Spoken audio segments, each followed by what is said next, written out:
বন্ধুরা কেমন আছো তোমরা? হোপফুলি খুব ভালো আছো, আমিও খুব ভালো আছি। আজকের আমাদের অফিসে পিকনিক হচ্ছে। আমরা সবাই মিলে যে যার বাড়ি থেকে রান্না করে করে নিয়ে এসেছি। এই দেখো এখানে কি কি আছে বল।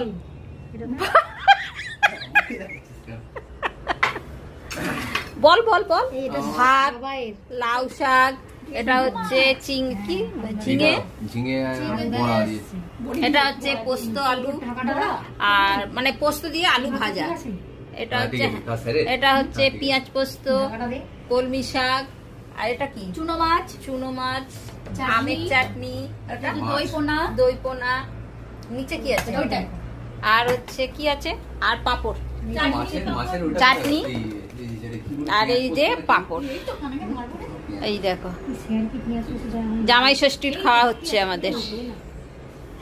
চলো টাটা। এই যে জামাই বসে আছে।